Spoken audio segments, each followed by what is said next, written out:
Hi, welcome along to Early Kickoff. We're going to be looking back at a successful night for England's top two in the Champions League. Yeah, we are. And we're going to be looking at what we've learned ahead of Manchester City hosting Liverpool live this Sunday. Elsewhere, and as some Chelsea supporters continue to voice their displeasure at one of the club's potential buyers, we're going to look at the state of the club heading into tonight's Champions League contest with Real Madrid. It's a massive week for West Ham and David Moyes. We're going to look at some of the key talking points as they get ready to face Lyon in the last 8 of the Europa League. Oh, look at these two. Delighted to say we've got the Athletic's West Ham correspondent, Roshane Thomas, and on his debut, Chelsea fan and broadcaster, Matisse Armani. No what pressure. A strong name that is as well. OK, gentlemen, very good morning to you both. Let's start with last night's Champions League action at the Etihad. Roshane, 1-0 win for Manchester City over Atletico. Was that enough? Yeah, I believe it was enough. And, you know, during the course of 90 minutes, Man City gave you the confidence that they'll find a way to score and ultimately find a way to win the game. You know, they had 2 shots on target as opposed to Atletico, who had no shots on target and pretty much struggled to impress offensively. City had 70% possession, Atletico only had 30%. So City probably thought they should have scored more goals, in all honesty. So I believe they'll find a way to score more goals in the second leg. And when I look back at Atletico's home form in the Champions League, in the past 4 home games, they haven't won.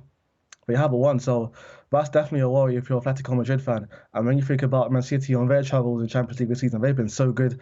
The 5-0 win against Club Brugge in October, the 5-0 win against Sporting Lisbon as well. So I reckon their firepower will come to the fore in the second leg. For me, when I take a look at this fixture, I say to myself, you know, João Felix and Griezmann became almost fullbacks. It was like a 5-5 formation. So Manchester City, although, yeah, they would have wanted more goals, I think as well, it's difficult to beat Atletico Madrid. You know, Diego Simeone, we saw what happened with Manchester United. And I think to myself, well, at least they got that goal. You know, it took brilliant bit of business from Foden coming off the bench. He was able to unlock the door, which was proven very difficult, and obviously Kevin De Bruyne gets to finish. So I think, yes, they would have wanted a more comfortable lead, but I don't think it suits Atletico Madrid to come out against Manchester City in the return leg. They're going to have to now force the issue. They're going to have to, you know, come forward and attack. And I think Manchester City could then pick them off and find the spaces in between the lines, which they're so good at. So for me, I watched the game. I thought it was a brilliant win for Manchester City. I really did, because it showed tough result to try and take that goal. And they did that, even though the defense was really proving strong. And watch out, world, because Kevin De Bruyne, he's got a habit of doing this, just getting it, you know, he's just coming into top form at the right time. 5 in 5. And he just looks like City's key man, doesn't he? Matisse, I'll start with you. De Bruyne, could he be the difference between who wins the Champions League and the title? He could very well be. He's the reason why Chelsea aren't in the title race. He scored against us and it hurt me greatly. So, and obviously a former player as well. So I'm having to suck it up and see De Bruyne do brilliant things. And he's had injuries over the last couple of years. Sometimes he hasn't always been a pivotal figure in Manchester City's side. But I think now, as we're getting to the crunch time, as we see they clash against Liverpool on Sunday, it's going to be a huge game, and you're going to need big players like Kevin De Bruyne to step up, a both-footed, type player that can score goals, that can create opportunities. And I think he'll step up in the big moments. They've obviously lost Aguero, and a very experienced player. They've got young players like Foden, Grealish. So yeah, it's a big deal. I love the way Roshane puts his hand up. It's so good. Go on, Roshane. Yeah, this is follow-up to Matisse's point. We're reaching that point in the season now where big players have to step up. And when I think about Man City in terms of who stepped up, it's definitely been De Bruyne. So Matisse mentioned, the reason why Chelsea not in the title race because of De Bruyne. He scored against Chelsea. But my mind goes back to the 4-1 win against Man United. De Bruyne actually scored 2 goals in that game. The cup win against Southampton, it was De Bruyne scored the penalty in the 60th minute, an important moment during the game. Big moments, De Bruyne stepped up this season, and he definitely deserves to be their player of the season because he's been so important for them. But Roshane, when you look at City's defence, 2 goals conceded in 8 games. So could you argue that is their biggest asset right now? For sure, and as well as football, I'm a massive fan of basketball. And they often say defence wins you the chip. And we're seeing that right now with Man City. Their strength and depth and defense is just incredible. Ruben Diaz is coming out of injury. You've got John Stones, Eric Laporte. You've got Kyle Walker, obviously missed last night through suspension. You've got a versatile defender like Cancelo. You've got Nathan Ake, who play left back. And he's been on the fringes, but he also impressed yesterday. So their defense is probably one of the best in Europe. But I also want to give a special mention to Ederson because I think all factors considered, he's been one of the best signings for Pep Guardiola. This guy could play midfield if he wanted to. He's just incredible. Yeah. When it comes to ball distribution and making great saves. He's been also important when it comes to their defensive record. Yeah, good shout. You know what, moving on to Liverpool, Alisson's not bad either, is he, their keeper? But I mean, they're right across the teams. You're comparing the two sides of both phenomenal teams. Matisse, what do you make of Liverpool last night? 3-1 win. Could it have been more? Should it have been more? It should have been more. You know, it's a different type of job that they faced as opposed to Manchester City, but they did brilliantly to get the 3-1 win. Trent Alexander-Arnold was fantastic. He was creating so many opportunities, fantastic passing range. He's almost like a midfielder the way that he passes. He's the main creative outlet that they seem to go through. And you're right, they could have had more goals. You know, Diaz, really good opportunities. Salah as well, some great chances. But even still with missing those chances, they still managed to win 3-1. That's a very good lead to take into the second leg. And I'm very impressed with Liverpool because this is their competition. You know, they're the strongest team in England historically in this competition. They always seem to find a way. And now they're going back to Anfield on a famous Champions League night to try and finish the job. So it was very impressive. And I was very impressed with all of Liverpool's players out there. You know, the attack is so frightening, so many chances created. And it's frightening for Man City potentially on Sunday as well in that regard. So, Roshane, Salah, 1 goal in 9 for club and country. I did have to double-check that, actually. Is there reasons to worry there? But I had to double-check that myself. I had to put my glasses on this morning to make sure what I saw in the brief notes before this show was correct, because that is just an astonishing stat. 1 goal in his last 9 appearances for club and country. And as I mentioned earlier, we're approaching that, you know, the business end of the season. We're in April right now, and big players have to deliver. And listen, we all know Mo Salah is a fantastic player for Liverpool, but he just hasn't impressed of late for club and also country. He didn't have a shot on target on the game against Watford at the weekend. He had 2 shots on target yesterday but didn't score. And ultimately, he says a lot that Pep took him off. Sorry, not Pep. Jurgen Klopp took him off around the 60th minute. This is supposed to be Liverpool's most important player. So I'm definitely worried if I'm a Liverpool fan right now. Because when you think about the game on Sunday, you're hoping he delivers. But right now, he's not playing promising form. And it's so important for Liverpool right now when it comes to the Premier League title, when it comes to the FA Cup that they're also involved in. They need to find a way for him to deliver, but hasn't worked out promising from Salah, and that's why he's definitely a concern. I think all of Liverpool's attackers are kind of like pushing each other. You know, you've got Diaz that's just come in, settled in immediately. Mane, very successful AFCON, and also obviously qualifying for the World Cup. So they're all pushing each other. But I have to ask, do you feel like Salah potentially, with the new contract, is having those issues maybe because of that? Is his headspace not quite right? Good question, Matthias. And I must say, we're 8 minutes in. I've been very impressed with your debut so far, bro. Very, very impressed. That's nice to give some feedback. I must say, you know, I've got to give my fellow co-journal a big shout out, of course. So, yeah, good question. And I do think it's having an impact because when you think about Liverpool in terms of who they tied down to long contracts, it's been Jordan Henderson, Trent Alexander-Arnold, of course, Alisson, Fabinho, and they've all been playing relatively well. And let's say we don't have a good game. The narrative is, they could get it better the next match, or, you know, find ways to get the best out of him. With Mo Salah, the talk straight away is his contract. And right now, it's the added distraction. And you don't want that right now, as I mentioned, when you're trying to win the Premier League and also the Champions League and the FA Cup. So whenever Salah has a bad game, straight away is the contract talks, the lack of development, that's why he's not playing well. And right now, this is all playing to Liverpool's hands. I have a question for you, Matthias, you know, my great fellow co-journal. Do you think right now Mo Salah is giving Liverpool, you know, more leverage? More leverage? Maybe so. I mean, for me, the pressure is on Man City now with the lead that they have or had over Liverpool prior. I think now Liverpool obviously closing that gap. Now the pressure's on Manchester City. So, but I will say this is that for me, if you're Manchester City, you're looking at the Champions League to obviously avenge what happened last season. If you're Liverpool, you should be looking at maybe the Premier League to obviously get to celebrate in front of the fans. That wasn't an opportunity that was being able to done over the COVID before when they won it. So I think both teams could potentially have to choose and pick what they fight for. But yeah, it is definitely maybe getting a little bit Well, listen, guys, this was a question that was put to me by my fantastically talented co-presenter Bella Shah this morning, and I thought, well, we're all complimenting each other. Let's just carry on. And it is this: could we see? I mean, obviously, Manchester City, Liverpool, two powerhouses of world football right now. Could you see a situation where it's these two in the final, Matisse? No, because Chelsea, my beloved Chelsea, will get involved, and this is where they'll interrupt and intrude on the party. And hopefully, if they are to progress, you know, they will potentially face Man City if they are to progress. And I'm hoping that they'll be able to get the job done for the second year in a row. You know, Chelsea have a very good game record, and they obviously are really good at knockout competitions. They've reached every single final under Thomas Tuchel. So we're definitely hoping to be involved in this fight. Yeah, and we're going to come on to Chelsea a bit more actually later. Roshane, what do you think? Who do you think is going to be in the final? Well, I definitely believe it'll be Real Madrid. I think they're the team to beat in this competition. I've been so impressed with them, especially their brilliant win against PSG, of course. They're the team to beat. Karim Benzema, one could argue, he's the best striker in the world right now, just in terms of what he's doing on a weekly basis for Real Madrid in La Liga. So I think they'll definitely be there. If I had to pick between Liverpool and Man City right now, I'd say Man City, just purely just how great they've been as well. And yeah, they're the two I reckon that'll make the final. OK, good stuff. Well, either way, we're looking forward to seeing how it progresses, and we're looking forward massively to Sunday's huge game in the title as well. That's going to be an absolute belter. OK, look, plenty more to come on early kickoff. We're going to digest the latest over Chelsea's ownership uncertainty. Plus, we're going to look ahead to one of West Ham's biggest games this century.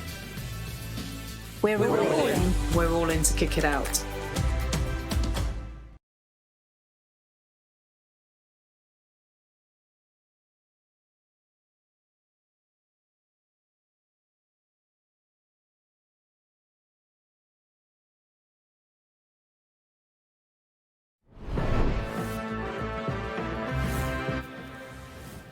Yeah, hey there, welcome back to Early Kickoff. We're still joined by Athletics West Ham correspondent Roshane Thomas and Chelsea big super fan and broadcaster as well, Matisse Armani. So we're going to talk about your clubs, guys, in this part. And we'll start with Chelsea. Plenty of uncertainty at the moment ahead of this Champions League game, of course, off the pitch. Matisse, how are you feeling about it all at the moment?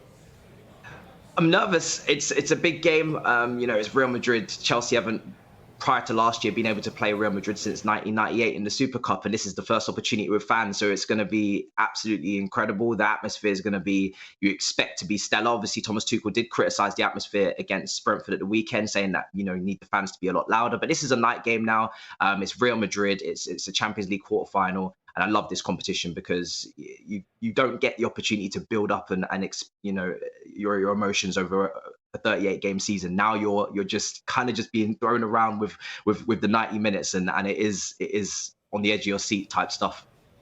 Matisse, you were at Stamford Bridge on Saturday at a fan protest against the Ricketts family buying the club. How are you feeling about it now? My emotions are very much still the same. I think some very serious social issues were called into question over some comments that have been made over the years. And I think also for me, when I look at it, I say to myself, you know, this is a football club that needs to be represented in the right way in terms of the stewardship. The Chelsea Supporters Trust had a survey that went out that was overwhelming on two different polls, 75 and 77%. No to the Ricketts in terms of them taking over the football club. So it'll be interesting to see when another survey goes out. Obviously, that 8-point plan was put to us. For me personally, a lot of those points were kind of the norm, what you would expect. You know, not changing the colour on the shirt and things like that. That's kind of what you expect. And for me, that point plan didn't really do enough. So yeah, the feeling is very much still the same on this situation. Who do you want, Matisse? I think right now Todd Boehly looks like a good candidate. You know, when he's spoken about his plans, you know, he seems like he's quite meticulous in his approach. He seems like he wants to go down a sustainable route in terms of his you know, recruitment, and that's something that I really do enjoy and admire, because yes, Chelsea over the years have been spending quite a lot of money. I think we realised we're not going to go down in a similar direction as we had prior, and now it's time to almost be a little bit smarter with the way we spend. You know, I make the comparison with Liverpool. You know, they've spent really well in their recruitment. You look at Diaz coming in the January transfer window, not spending huge amounts of money, but managing to get a really good hit ratio on those signings, and they're proven successful. So I think being a little bit more meticulous in the transfer window, a little bit more doing our due diligence with players that are coming in, and all facets of the football club will do us some good, I think. This uncertainty, Roshane, that Chelsea are facing at the moment off the pitch, you've seen ownership problems at West Ham. What are the longer impacts, would you say, of fan unrest? But before I answer your question, just from that little brief video package, did you see how high Matisse had his card up? Like, all the way up. Oh, my goodness, Matisse. That's a good I'm so effort. happy. Much better mood this morning, pal. Was getting the workout in. But yeah, in response to your question, well, for me personally, in terms of covering West Ham, it was January 2020 when supporters were really venting their frustration towards the board. It was their 10-year anniversary in terms of being in control of West Ham.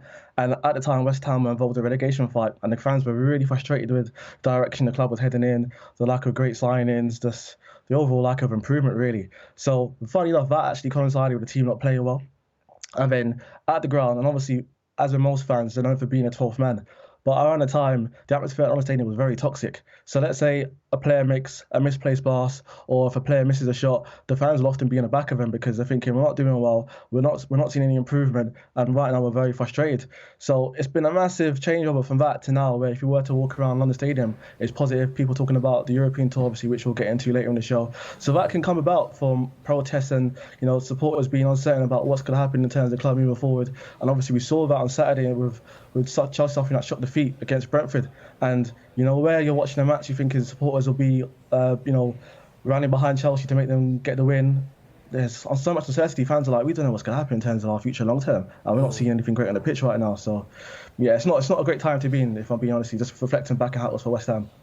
Yeah, no, I would just one more, Matisse, just picking up really there on what Roshane said, but was this Brentford defeat a bit of a red flag, a worry for you that all the off the field stuff is starting to sort of bleed into the performances on the pitch?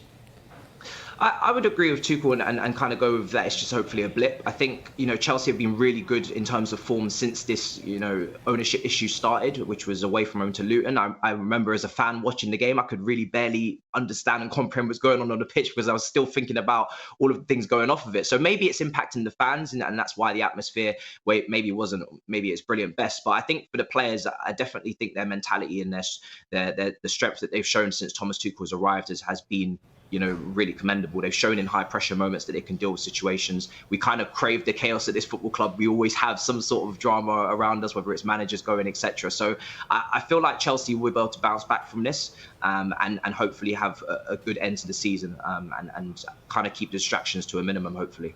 Right, Roshane, your turn. We're on West Ham now, taking on Lyon in the Europa League tomorrow night. Is it fair to say biggest game in West Ham's recent history?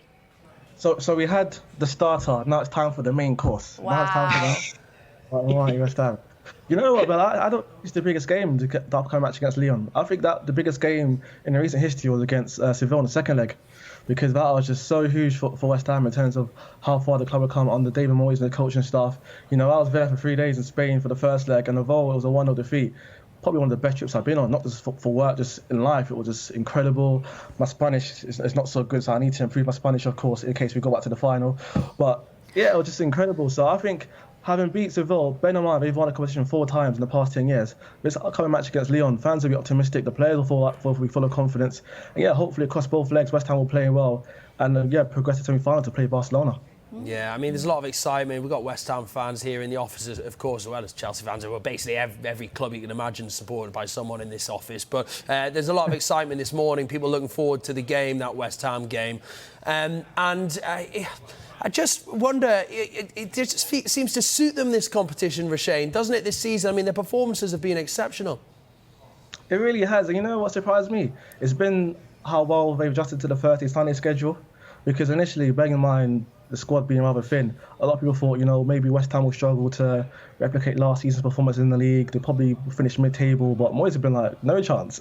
That's not going to happen. We're still going to play well in the league. We're still going to surprise people in the Europa League. And just reflecting on it now, around October time, David Moyes said, if we're still in the Europa League by December, that would be a great achievement.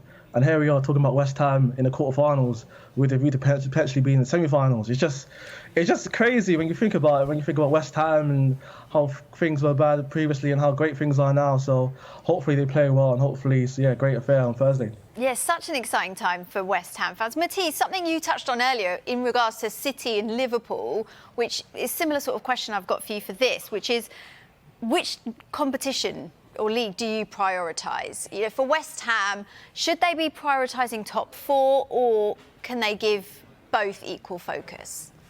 I think for me, West Ham's maybe biggest issue would be squad depth. You know, they didn't really go into the January transfer market and strengthen and go again. I think sometimes Antonio could do with a little bit of a rest as well up front. And sometimes maybe his form has dipped because of that lack of rotation. I always look at the pivot in Declan Rice and Souček and think just an extra midfielder of their quality could be great as well. So for me, if you're David Moyes, you have to prioritise the Europa League. You know, you get potentially automatic, qualification for the Champions League, and you get a trophy as well. So I think this is the dream. You know, bubbles were popping in my eye when we lost to West Ham at Olympic Park, but there is no animosity, because I'm really happy to see West Ham doing well in this competition. Yeah, we don't need to bring that up, Matthias. Roshane, the big worry on West Ham fans will be feature some of their top players, and Declan Rice particularly. Do they need to win this competition and qualify for the Champions League to keep Rice, do you think, next season? Yeah, I think it'll go a long way to convincing Rice that, West Ham's the best club for him right now. I know it's been sort of shocked that Moyes has said he's worth more than 100 million, but have you seen how expensive things are right now? Petrol's gone up, gas prices have gone up. I received an email the other day that my Netflix account is going to go up by £2. Things are very... But what's the fee then? What's Rice's value? I mean, 150 million higher? You know what, right? I'll say he's worth that much for West Ham. That's how important he is. As far as I'm concerned, Declan Rice is just generational talent. He's that good. And when you think about England in the World Cup, there's only a few names who are guaranteed a place in start 11, Declan Rice being one of them. So that's how important he is. And let's say if he were to leave, it's going to be so hard to replace him. So let's say if West Ham win the Europa League, it's going to convince Declan Rice, but also the likes of Jared Bowen, Kurt Zouma, Pablo Fornals, and also show the fans that, look, this isn't the West Ham of old where we're a selling club. You remember back in the day really, where the club sold the likes of Joel Cold, Glenn Johnson, Frank Lampard to Chelsea. That has happened on David Moyes so far. So winning the Europa League would be huge, or even finish the top 4 in the league. Matthias, would you pay 150 million for Rice to link up with his mate Mason Mount at Chelsea? Not for me. That seems like a lot of inflation. Do you know what I mean? That seems like a lot of inflation on that price there David Moyes has put out. So just bring it back to the initial 100 million and then we can go from there, I think. A cool 100 million is fine, but 150, no way. Vicky, because it was in October when Vicky asked David Moyes in that interview, what's Declan Rice worth? And David Moyes said 100 mil was cheap. And ever since then, 100 million sort of been, topic of discussion. So it was Vicky who pretty much kick-started this whole topic. Great shout-out for Vicky G. Yeah, listen, guys, we're going to have to end it there. It's been a pleasure to speak to both of you. I hope you enjoy the West Ham game. Roshane covering it for the Athletic. And Matthias, good luck, of course, in the game against Real Madrid, of course, this week in the Champions League. Great to see you guys. Thanks, guys.